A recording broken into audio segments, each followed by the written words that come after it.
Assalamualaikum warahmatullahi wabarakatuh. Hai teman-teman semua, perkenalkan aku Dwi Tami, NPM 181, perwakilan dari kelompok 5 yang beranggotakan yaitu ada Nike dengan NPM 155, Winda NPM 168, Novenda NPM 193, dan Arifa NPM 218. Di sini saya akan membahas tentang materi pengorganisasian kelas. Mata kuliah pembelajaran kelas rangkap yang diampu oleh Bapak Afri Mardiko, Magister Pendidikan. Yang pertama yang akan kita bahas yaitu tentang penataan ruang kelas. Penataan ruang kelas dalam pembelajaran kelas rangkap berperan penting dalam menciptakan lingkungan belajar yang nyaman dan efektif. Di sini juga ada beberapa aspek yang harus diperhatikan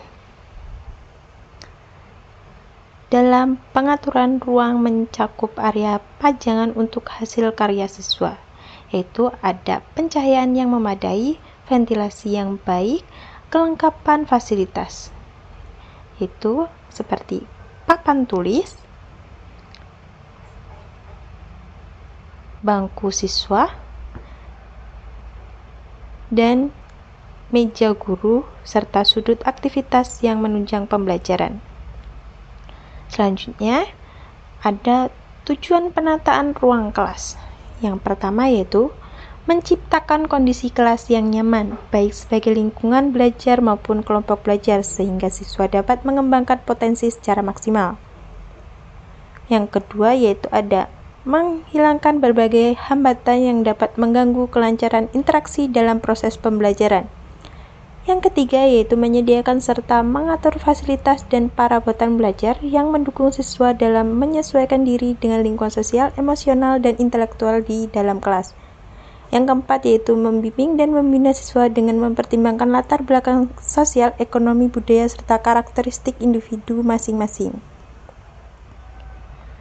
Selanjutnya kita akan membahas prinsip-prinsip ruang kelas menurut Loisel. Yang pertama, fleksibilitas. Fleksibilitas berkaitan dengan penempatan dan pengaturan barang-barang di kelas agar tidak menghalangi pandangan peserta didik.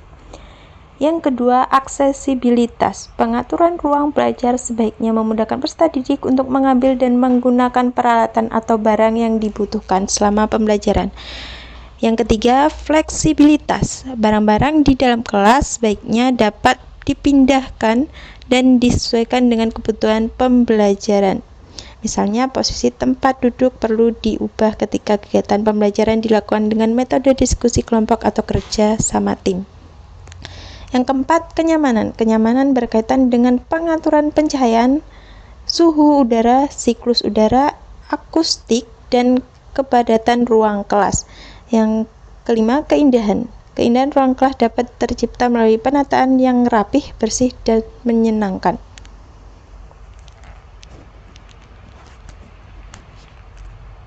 Selanjutnya yang akan kita bahas yaitu tentang manajemen kelas dalam penataan ruang belajar.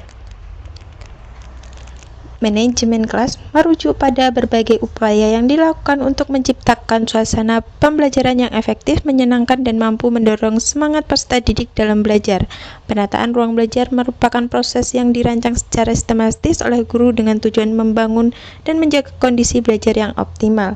Dengan mengatur ruang yang tepat, diharapkan kegiatan belajar mengajar dapat berlangsung secara efektif dan efisien sehingga tujuan pembelajaran dapat tercapai dengan baik, seperti contoh di atas yaitu penataan ruang belajar di sekolah.